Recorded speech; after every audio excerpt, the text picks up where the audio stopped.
ನಗರತಪೇಟೆಯಲ್ಲಿ ಗಲಾಟೆ ಹಲ್ಲೆ ಪ್ರಕರಣ ಸಂಬಂಧ ಅಂಗಡಿ ಮುಂಗಟ್ಟುಗಳನ್ನು ಬಂದ್ ಮಾಡಲಾಗಿದೆ, ನಿಷೇಧಾಜ್ಞೆಯನ್ನ ಜಾರಿ ಮಾಡಲಾಗಿದೆ.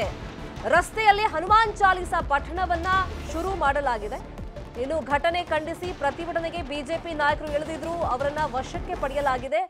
ಬಿಜೆಪಿ ನಾಯಕರನ್ನ ವಶಕ್ಕೆ ಪಡೆದಿರೋದನ್ನ ಖಂಡಿಸಲಾಗಿದೆ. ಎಲ್ಲಾ ಹಲ್ಲೆಕೋರರನ್ನು ಬಂಧಿಸಲು ಭಾರೀ ಒತ್ತಡ ಏರ್ಪಟ್ಟಿದೆ. ಸ್ಥಳಕ್ಕೆ ನಿನ್ನೆನೂ ಸಂಸದ ತೇಜಸ್ವಿ ಸೂರ್ಯ ಬಂದಿದ್ರು, ಇವತ್ತು ಮತ್ತೆ ಅವರು ಬಂದಿದ್ದಾರೆ.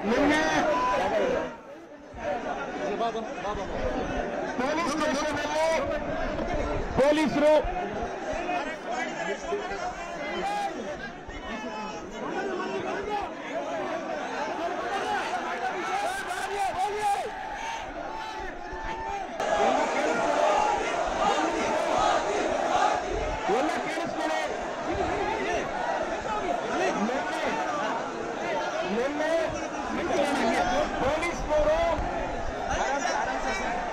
ಯಾರು ಕಿಡಿಗೇಡಿಗಳಿಂದ ಮಾಡಿದ್ರು ಕೃತ್ಯ ಅವರನ್ನ ಅರೆಸ್ಟ್ ಮಾಡುವಂತ ಮಾತನ್ನ ನಿನ್ನೆ ಪೊಲೀಸ್ನವರು ಕೊಟ್ಟಿದ್ರು. ಇವತ್ತು 6 ಜನರಲ್ಲಿ 5 ಜನನ್ನ ಪೊಲೀಸ್ನವರಾಗಲೇ ಅರೆಸ್ಟ್ ಮಾಡಾಗಿದೆ.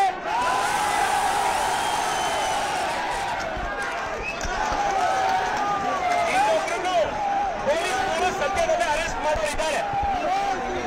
ಇವತ್ತು ನಾನು ನಿಮ್ಮೆಲ್ಲರನ್ನು ಮನವಿ ಮಾಡ್ತಾ ಇದ್ದೀನಿ, ನೀವೆಲ್ಲರೂ ಕೂಡ ದೊಡ್ಡ ಸಂಖ್ಯೆಯಲ್ಲಿ ಬಂದಿದ್ದೀರಿ, ಅನ್ಯಾಯದ ವಿರುದ್ಧ ಧ್ವನಿ ಎತ್ತಿದ್ದೀರಿ. ಇವಾಗ ನಾವೆಲ್ಲರೂ ಕೂಡ ಶಾಂತಿಯುತವಾಗಿ ನಾವು ಈ ಜಾಗದಿಂದ ಇಲ್ಲಿಂದ ಎಲ್ಲರೂ ಕೂಡ ತೆರಳಬೇಕು.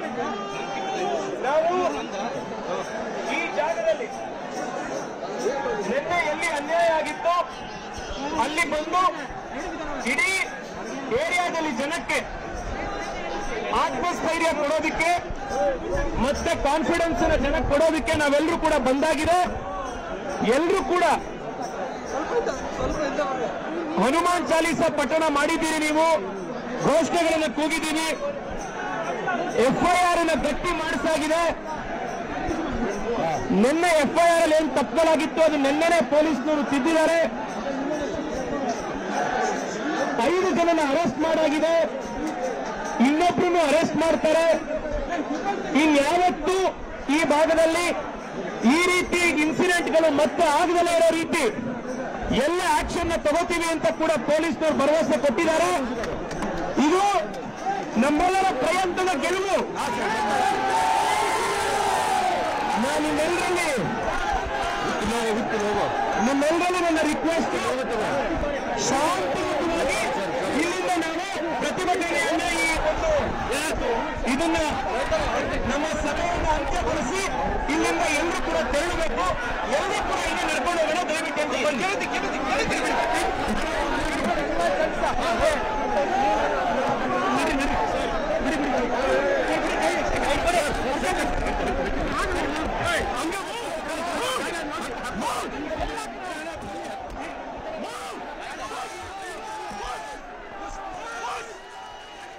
ನಿನ್ನೆನೂ ಸಂಜೆ ತೇಜಸ್ವಿ ಸೂರ್ಯ ಅವರು ಘಟನಾ ಸ್ಥಳಕ್ಕೆ ಹೋಗಿದ್ರು. ಆ ಸಂದರ್ಭದಲ್ಲಿ ಅವರು ಹೇಳಿದ್ರು, ಯಾರು ಈ ತರ ಹಲ್ಲೆ ಮಾಡಿದ್ದಾರೆ ಅವರನ್ನ ಇಮಿಡಿಯೇಟ್ ಆಗಿ ಎಲ್ಲರನ್ನೂ ಬಂಧಿಸಬೇಕು, ಅವ್ರ ವಿರುದ್ಧ ಕಾನೂನು ರೀತಿಯಲ್ಲಿ ಕ್ರಮಗಳಾಗಬೇಕು ಅನ್ನೋ ಆಗ್ರಹವನ್ನ ಮಾಡಿದ್ರು. ಮತ್ತೆ ಹನುಮಾನ್ ಚಾಲೀಸಾ ಪಠಣ ನಿನ್ನೆನೂ ಕೂಡ ಅವ್ರು ಮಾಡಿದ್ರು. ಇವತ್ತು ಘಟನಾ ಸ್ಥಳಕ್ಕೆ ಹೋಗಿದ್ರು, ಅಲ್ಲಿ ಪ್ರತಿಭಟನೆಯನ್ನ ಬಿಜೆಪಿ ಮಾಡಕ್ ಹೊರಟಿತ್ತು. ಆ ಸಂದರ್ಭದಲ್ಲಿ ಶೋಭಾ ಕರಂದ್ಲಾಜೆ ಸೇರಿದಂತೆ ಪ್ರಮುಖರನ್ನ ಪೊಲೀಸರು ವಶಕ್ಕೆ ಪಡ್ಕೊಂಡ್ರು. ಇವತ್ತು ಹನುಮಾನ್ ಚಾಲೀಸಾ ಪಠಣ ಆಯಿತು. ಈಗಷ್ಟೇ ತೇಜಸ್ವಿ ಸೂರ್ಯ ಅವರು ಬಂದಂತ ಕಾರ್ಯಕರ್ತರಿಗೆ ಹೇಳ್ತಾ ಇದ್ರು, ಹಲ್ಲೆ ಮಾಡಿದವರ ಪೈಕಿ 5 ಜನರನ್ನ ಬಂಧಿಸಲಾಗಿದೆ, ಇನ್ನೊಬ್ಬರನ್ನ ಬಂಧನ ಮಾಡಬೇಕು, ಆ ಪ್ರಕ್ರಿಯೆ ನಡೀತಾ ಇದೆ, ಪೊಲೀಸರು ಹುಡುಕಾಟವನ್ನು ನಡೆಸ್ತಾ ಇದ್ದಾರೆ. ಅಲ್ಲಿಗೆ ನಮ್ಮ ಹೋರಾಟ ಯಶಸ್ವಿ ಆದಂತಾಗಿದೆ, ಎಲ್ಲರೂ ಶಾಂತ ರೀತಿಯಿಂದ ಈಗ ವರ್ತಿಸಿ ಅಂತ ಹೇಳ್ತಾ ಇದ್ದಾರೆ. ರಸ್ತೆಯಲ್ಲಿ ಇವತ್ತು ಹನುಮಾನ್ ಚಾಲೀಸಾ ಪಠಣವನ್ನ ಶುರು ಮಾಡಿದ್ದಾರೆ. ಮತ್ತೆ ಎಲ್ಲಾ ಹಲ್ಲೆಕೋರರನ್ನು ಬಂಧಿಸಬೇಕು, ಸೂಕ್ತ ರೀತಿಯಲ್ಲಿ ಕಾನೂನು ಕ್ರಮ ಆಗಬೇಕು ಅನ್ನೋ ಆಗ್ರಹವನ್ನ ಬಿಜೆಪಿಯವರು ನಿನ್ನೆಯಲ್ಲೂ ಮಾಡ್ತಾ ಇದ್ರು. ಭಾರಿ ಒತ್ತಡಕ್ಕೂ ಕೂಡ ಪೊಲೀಸರು ಸಿಲುಕಿದ್ರು. ಅದರಂತೆ ಈಗ 5 ಜನರ ಬಂಧನ ಆಗಿದೆ ಅನ್ನೋ ಮಾಹಿತಿಯನ್ನ ಖುದ್ದಾಗಿ ಸಂಸದ ತೇಜಸ್ವಿ ಸೂರ್ಯ ಅವರೇ ಕೊಟ್ಟರು. ಶಾಂತ ರೀತಿಯಿಂದ ಇನ್ನು ಮುಂದೆ ವರ್ತಿಸಿ ಅಂತಲೂ ಕೂಡ ಅಲ್ಲಿ ನೆರೆದಿದ್ದವರಿಗೆ, ಕಾರ್ಯಕರ್ತರಿಗೆ, ಬಿಜೆಪಿ ಕಾರ್ಯಕರ್ತರಿಗೆ ಒಂದು ಸಲಹೆಯನ್ನು ಕೂಡ ಅಲ್ಲಿ ಕೊಟ್ಟರು. ಯಾಕಂದ್ರೆ ಈ ಘಟನೆ ನಿಜಕ್ಕೂ ಅಲ್ಲಿ ಭಜನೆ ಹಾಕಿದ್ದಕ್ಕೆ, ಹನುಮಾನ್ ಚಾಲೀಸಾ ಹಾಕಿದ್ದಕ್ಕೆ ಆಗಿದ್ರೆ ನಿಜಕ್ಕೂ ಖಂಡನೀಯ.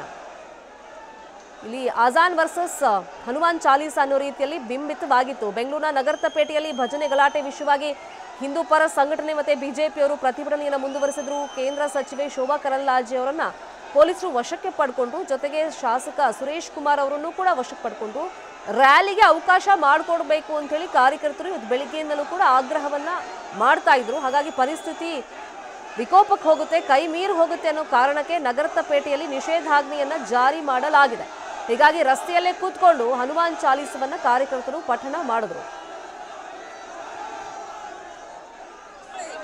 कर्नाटक में कांग्रेस सरकार आने के बाद हिंदू लोगों का ऊपर इतना दौर्जन्य हो रही है, हमला कर रही है। एंड कौन हनुमान चालीसा सीडी डाला था, उसका ऊपर इतना अत्याचार किया है। ये केवल कांग्रेस सरकार के कारण है। सिद्धरामैया, डीके कुमार, परमेश्वर सब मिलके मुसलमानों लोगों का कौन गुंडा है, कौन टेररिस्ट है, देश विरोधी है, उसको साथ दे रहे। इसके कारण ये सब हो रही है, क्योंकि इसका कारण, इसका पूरा जिम्मेदारी कांग्रेस लेना, कांग्रेस सरकार लेना। हनुमान चालीसा प्ले ಮಾಡಿ ಕಾರಣಕ್ಕೆ ಬಂದ್ಬಿಟ್ಟು ಆವಾಜ್ ಹಾಕಿದ್ರು. ಇದು ಅಜಾನ್ ಟೈಮು, ಮಸ್ಜಿದ್ ಹತ್ರ ಇದೆ, ಪ್ಲೇ ಮಾಡಬೇಡ, ಪ್ಲೇ ಮಾಡಿದ್ರೆ ನಿಂಗೆ ಹೊಡಿಬಿಡ್ತೀನಿ ಅಂತ ಧಮಕಿ ಕೊಟ್ಟರು. ಆಮೇಲೆ ನಾನು ಹೇಳಿದೆ ಪ್ರಾಬ್ಲಮ್ ಏನಿದೆ ಅಂತ ಇದ್ರೆ ಜಾಸ್ತಿ ಮಾತಾಡಬೇಡ, ಹೊಡಿಬಿಡ್ತೀನಿ ಅಂತ ಹೊಡಿಯೋಕೆ ಸ್ಟಾರ್ಟ್ ಮಾಡಿದ್ರು. ನಾನು ಅಂಗಡಿ ಹಚ್ಚಿ ಹೋಗಿ ಅವ್ರು ರಿಪೀಟ್ ಮಾಡಕ್ ಹೋದ್ರೆ ಬೀಳ್ಸ್ಬಿಟ್ಟು ಎಲ್ಲ ಗಾಯ ಮಾಡಿದ್ದಾರೆ. ಈ ತರ 6 ಜನ ಬಂದಿದ್ರು. 6 ಜನ ಇದ್ರು ಸರ್. 5 ಜನ ಆಗಿದೆ, 1 ಜನ ಪೆಂಡಿಂಗ್ ಇದೆ. ನಿಮಗೆ ಪೊಲೀಸರಿಂದ ಟಾರ್ಚರ್ ಬರ್ತಾ ಇದೆ ಅಂತ ನಿಜಾನ ಸತ್ಯನ ನಿಮಗೆ? ಪೊಲೀಸಿಂದ ಟಾರ್ಚರ್ ಇಲ್ಲ, ಏನು ತೊಂದರೆ ಇಲ್ಲ, ಉಲ್ಟಾ ಸಪೋರ್ಟ್ ಕೊಡ್ತಾವ್ರೆ. ಈಗ ಇವತ್ತು ಪ್ರತಿಭಟನೆ ಮಾಡಕ್ ಬಂದಾಗ ಪೊಲೀಸರ ಜೊತೆ ವಾಗ್ವಾದ ಕೂಡ ಆಗಿದೆ. ಬಿಜೆಪಿ ಕಾರ್ಯಕರ್ತರು ಅಲ್ಲಿ ಹಲ್ಲೆ ವಿಷಯವಾಗಿ ಹಲ್ಲೆಕೋರರನ್ನ ಬಂಧಿಸಬೇಕು, ಕಾನೂನು ಕ್ರಮ ಆಗಬೇಕು ಅಂತ ಹೇಳಿ ದೊಡ್ಡ ಮಟ್ಟದಲ್ಲಿ ಇವತ್ತು ಕಾರ್ಯಕರ್ತರು ಬಂದ್ರು. ಈ ಪರಿಸ್ಥಿತಿಯನ್ನು ಅರ್ಥಂತ ಪೊಲೀಸರು ನಿಷೇಧಾಜ್ಞೆಯನ್ನು ಜಾರಿ ಮಾಡಿದ್ರು ಕೂಡ ಅಲ್ಲಿ ಬಿಜೆಪಿಯ ಪ್ರಮುಖ ನಾಯಕರೇ ಪ್ರತಿಭಟನೆಗೆ ಇಳಿದಿದ್ರಿಂದ ಅವರನ್ನೆಲ್ಲ ವಶಕ್ಕೆ ಪಡೆಯಲಾಯಿತು. ಈಗ 5 ಜನರನ್ನ ಈ ಪ್ರಕರಣದಲ್ಲಿ ಬಂಧಿಸಲಾಗಿದೆ. ಮತ್ತೆ ರಸ್ತೆಯಲ್ಲಿ ನಿಂತು ಹನುಮಾನ್ ಚಾಲೀಸಾ ಪಠಣವನ್ನ ಇವತ್ತು ಹಿಂದೂ ಕಾರ್ಯಕರ್ತರು ಮಾಡಿದ್ದಾರೆ. ಲೈವ್ ಫುಟೇಜ್ ಅನ್ನ ನೋಡ್ತಾ ಇದ್ದೀವಿ.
अभी कार्यक्रम संपन्न हो रहा है।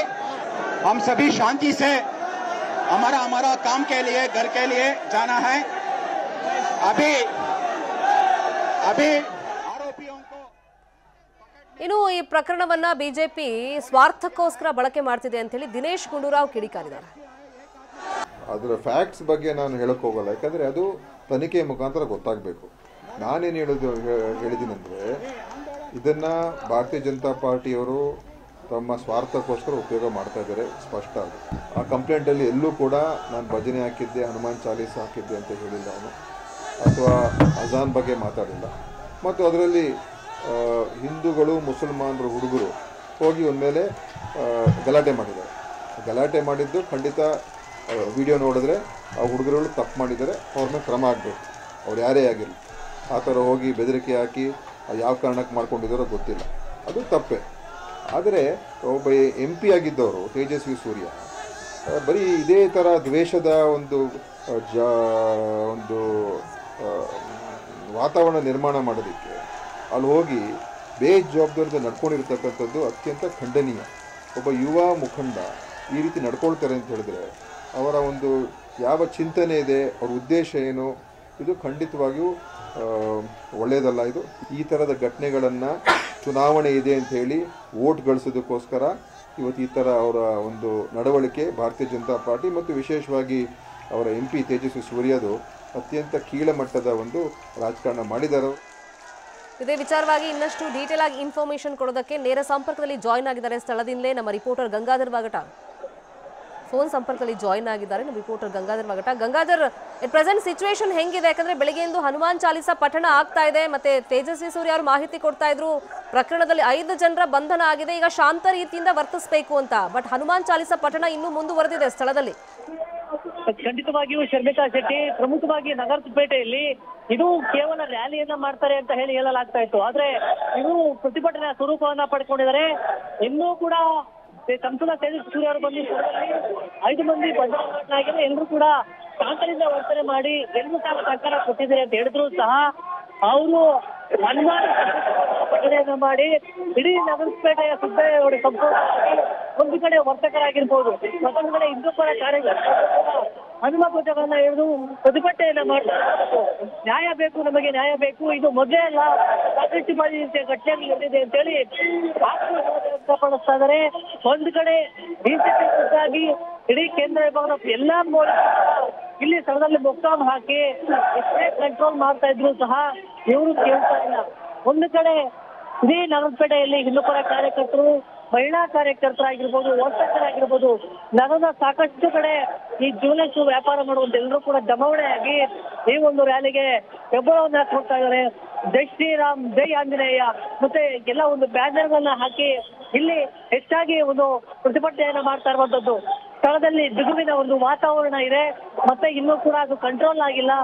ಒಂದು ಕಡೆ ಪೊಲೀಸರು ಕಳಿಸ್ತಾ ಇದ್ರೆ, ಮತ್ತೊಂದು ಕಡೆ ಜನ ಜಮಾವಣೆ ಆಗ್ತಾ ಇದಾರೆ. ಸಾವಿರಾರು ಜನ